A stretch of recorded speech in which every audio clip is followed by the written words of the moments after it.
Namumaan beekne kaate kara deemtu dandeetti. Ishaanaan naa jettu jedhee dhiise dhugaa rabbi.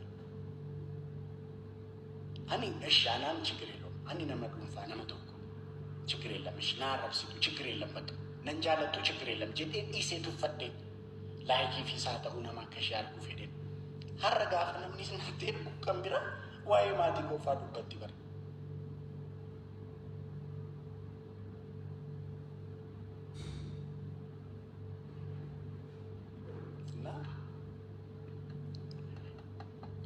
Nama akkasiisin dhugaa buloo ofirraa godha. Dhugaa nama nagaan taane buloo ofirraa godha. Nagaa keessan maa dhabdu.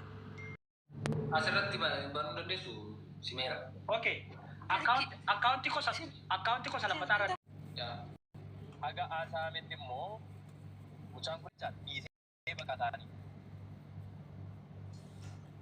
Nan deebi'a gaafa xumurtaa hin dhufee sokka. Gaafa maqaan Oromoo kaa'amu.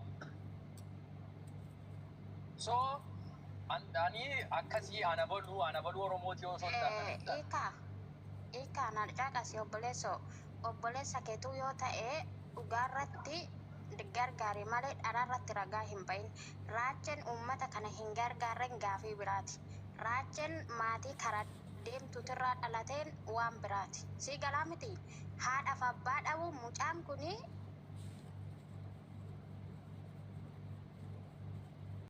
TikTok kiyya jala seen ilaali yooni. Waanni keessatti waamee garmaa fudha sii galee miti. Dhaqee buunni wayi biizinasii mataa isaarraa malee wayi dhimma Oromoo hin makkabu. Sitti mufaan tokko nagara dubbata. Dhugaa rabbi biizinasii Raachee waama as Dubaayii kana dhufee jechaan mucaa tokko nu jalaa dhuufsattee nu jalaa dhuuf jetti akka Oromootti kan hin qabnu si yoo xiqqaatee miidiyaa qabda kanaan durallee gargaarsa funaantee mucaan kun qaama ishee cicciteedha kan ishee Itoophiyaa gala. Kottu jennaani rabbi kiyyaa qadde guyyaa 5 yeroo waame. Aannan mucaan jedhamtu mucaan ajimaan jiraatu jirti ishee hojii waamnee kadhadha. Abboo dhuguma yoo quuqama Oromummaa qabaate waa biraa dhiisuu warra Amaaraallee dhufanii gargaaruuf jedhu mucaa kana maqaan hun balleessinii kottennaan nama dhufuu didee baqate bilbila narraa kaasuu dide. Amma kosa mucaan sa ilmaal beekta sammuu uummataa keessa uummanni gasti godhee waan guddaatti fudhateera waan ni godheera. Jaal personaaleen akka ofii kotti raachuutiin nan jaalladha. Amma sammuu namaa keessa baasuun kun namatti ulfaata. Amma personaal wayi sooshaal miidiyaa waan namni baay'ee jechuudha. Wayi sooshaal miidiyaa nama nu banne fakkiin sii gala miti. Anna bakka namni hundumtuu raachi personaalii nuti sin jaalladha akka nam tokkotti. Sinii gala miti. Tiiktaakii akka warra sararka warri kaan irra geessee nama jiru. Okin wanta inni godhe maalidha? Kan inni asirratti waan jechuu qabdan. TikTok hojjechuu taanaan immoo viidiyoo meeqa hojjechuu dandeessa akka akkamittiin gosa ta'a personaalii waan mataa isaatti gaggeeffachaa jira. Viidicha namni na argitan jirtu viidicha dhaggeeffachuu barbaada. Namni viidiyoo sana na sheerii naa gootan nama viidiyoo sana sheerii naa godhee asirratti maayila tokko waa'ee waasaa waa'ee waan biraa dhiisee.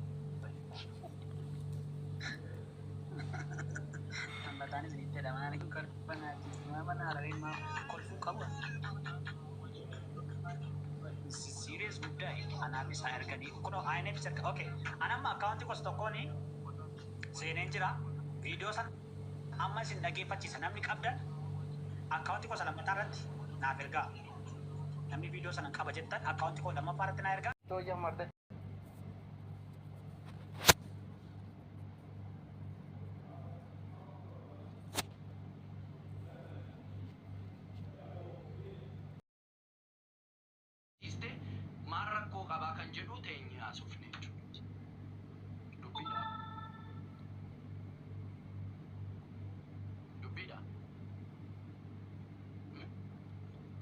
mana banatanii inni kaleessa dubbate kan hojjetame jiila masadii dur rabbisnitti argisiisu guyyaa sanumaa dhufee hojjechuu danda'a jii sadii afur dura kan hojjetame viidiyoo har'a fuudhee argeera kana durayyuu natti ergee viidiyoo sana nan laalee akka mucaa Oromoo tokkotti dhiifama raachee nuti miira kana keessa gallee turre sa'aatii sana intala ayyuttii sanatti aarree sitti dubbannee jirra kan sitti dubbannes immoo isa nuti arrabsine isa nuti siin jechoota nuti darbanne sanaa dhiifama. Garuu maarratti dubbatan ijoolleen kun? Maaliif narratti taa'anii haasa'an jettee of ilaaluu kan qabu immoo sidhaan jedhe. Si gale. Dhalli namaa akkasii. Yoon arrabsamee maaliif hin arrabsan? Maal godheen jedhaan? Ijoollee sana faana haasota, ijoollee Amaaraa faana haasota, ijoollee Amaaraa faana beekamtii kennitaaf ijoollee man beekamne, ijoollee makaraarraa ilma Oromoo tokko ijoollee ragaddus haa ta'u, ijoollee walaloo walaleessitus haa ta'u, ijoollee siidii baafachuu nama meeqatu waa baay'ee keessa galleen haasu. Ani mucaa kana dhaggeeffadha. Gaafa ijoolleen ol fuutee gad fuutee uummata shawaa faana isarra darbite maatii isaa maqaas ni waamuu danda'a. Maatii isaa uummata shawaa gad fuutee ol fuutee miidhuu famasiin asirra jiru maqaa isaas ni waamuu nan danda'a. Anaatu adda durummaan dhaabbate ijoollee shawaa sittini. Viidiyoon jira gadi ilaali. Utuu ijoolleen shawaa tokko baateen dubbatiin anaatu bahee dubbate. Mucaa kanaaf raachiif sii galee. Jibba isaan qabu. Maal na godhe eessatti wal argina? Eessatti wal geenyaan isa jibbaa? Maaliif isa jibbaa? Kana godhi kana sirreessi. Sii galee kana sirreessi. Kana bichaan. Baay'isoo waa baay'eetu jira sii galee. Biyyi tokko amma Oromoo keessaa Booranni buqqe.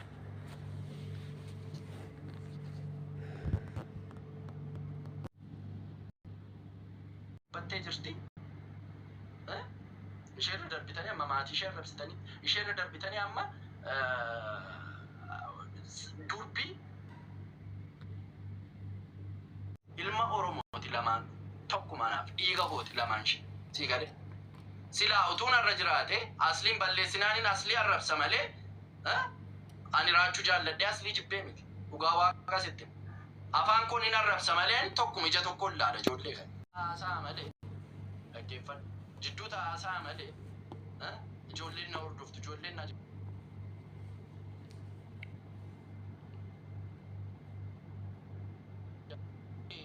akkasii gaarii miti bakka ta'uu hin qabu. Sii galee. Qeeqamtee maaliif hin qeeqameen mirga kee baatee dubbachuu dandeessaa. Maaliif hin qeeqame waan hin qeeqameef sana ammoo sirreessuu qabamu sirreessuu hin danda'u dhimma mataa keetii. Waan jiru dhugaa jiru dubbachuun immoo mirga kee. Miidiyaan immoo kanaaf uumame. Isa tole.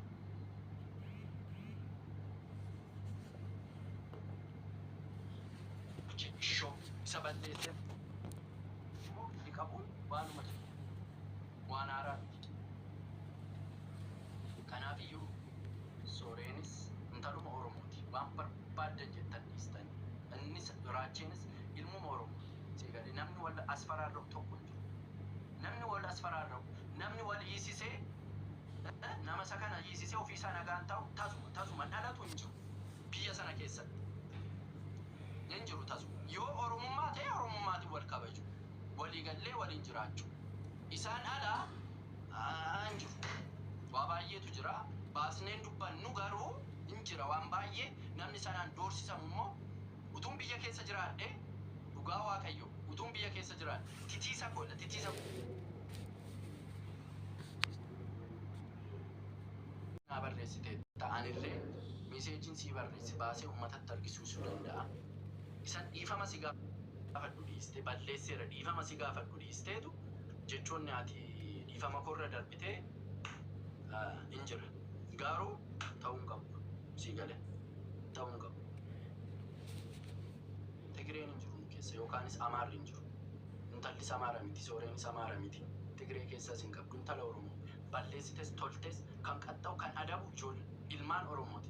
Ijoollee abbaa gadaatu sii galee qaxxa'a malee arrabsa. Waan gochuu qabu ijoollee abbaa gadaatu taa'ee murteessee waan ta'e godha malee namni personal life yookaan qaamaaf qaamaan isheetti dhufee titiisa isheerraa kaasu dhiirri tokko hin jiru. Namni ishee doorsisuu danda'u tokkoyyuu hin jiru. Balleessiteetti balleessa isheef immoo Oromooti qaxxa'a. Sii galee baay'ee dhiifama gaafadhoo jedhamte isheen eenyuti oli miti. Baatee dhiifama obboleessa koo balleessee hin jira. Kanarratti miira keessa galee hin jira. Sii galee jetti malee sini isa kana Oromoo gootanii isa kana ammoo saba biraa gootanii matti teessanii arrabsitaniif hin qabdan isiniin jechuudha. Yennaan aaru miira keessan gala amma kanaayyuu of qabini ani hin danda'u isinii gala hin danda'u sobduu waa ilaaltee laas gootee darbiti. Namni dhugaa qabu immoo dhugaa isaa baasee dubbata. Siigalee. Jechoota babbadoo haasee yoo hin jiraadhe dhiifama naa godhaa. Dhiifama. Amma komintii hin bane gandee bichaatas jala jira. Laamma inni kaan ana jajaa, inni kaan isa sana jajaa, inni kaan arrabsoo addaatu jira. Dhiisa arrabsoo irra dhaabadhaa. Arrabsoo irra waan argattan tokko hin jiru. Wal arrabsinee wal xinneessinee gadi ol qabnee wanti nuti argannu tokko iyyuu hin jiru. Ilmaan Oromooti balleessine eeyyee badii keenyaaf murtoo nu kenna murtoo keenya fudhanne hallaqe. Isaan ala sin ajjeesa sin gorra'a namni namaan jedhu tokko iyyuu hin jiru. Oromoo ta'ee jechuudha. Maaliif jennaan lafaa dhufte miti. Obbolaan qabdi, haadha qabdi, abbaa qabdi, zarmaan zarii qabdi. Namni lafa garba miti. Namni lafa sa'aatii kana namni lafaa dhufe hin jiru. Siigalee. Namni nama doorsisus immoo hin jiru. Ani yoon ta'e innis kanumaan raawwannaa badii yoon qabaadhee dhiifama naa godhaa jenna ilaaltanii badiin maal? Amma sin xinsisii irratti ka'e dubbiin kun ka'e hin beektan. Garagashitanii ana na arrabsuu dhiiste waggaa 20 guutuu gadi garagashitee na arrabsite ila amma kana wanta natti fakkaatu qabu. Namni nama daaru garuu bahee dhiiradha na arrabsu isa booda nan argisiisa. Kana bichaan dubbata. Ishee kaanii fi ishee bitamtee guyyaa 2-3 nama jala galtee teessee narraa haasotuuf nama 200-3 baattee takka deebiin deebi. Siigalee. Dhiiradha namni fooloowersii guddaa qabu taa'ee narraa haasa'u akkamitti akkan ofirraa deebisu anatu beeka. Siigalee. Kana kanumaan irraa godhaa dhiifama ijoollee gaggaarii. Dhiifama balleessee yoon jiraadhe isas immoo dhiifama. Maaliif jennaan waanjii 2-3 duraa viidiyoo fidee gaafuma sana nu gaafachuu danda'a. Ajandaa barbaadanii ta'e aayidoon anaaf naan galle viidiyoo 3-4 duraa fidanii asirratti ta'anii nurratti haasa'anii immoo deebii gahaa deebisneera. Kanaafiyyuu ani kanumaan irraa godhaa. Kan dubbadhu yoo waa aaree ammayyuu sodaa keessaniin of qabeen haasa'a malee ani sodaa hin qaban. Sa'aatii kana utuu hin du'e nama faana bahee wal loleetu hin du'e hin jiru. Siigalee nama akkasii nama ani beekaan dhugaa rabbii. Nama akkasitti nama taa'ee miidiyaa irra taa'ee qofa abababab jedhu waaqa sodaadha. Namni tokko gaafa arrabsamu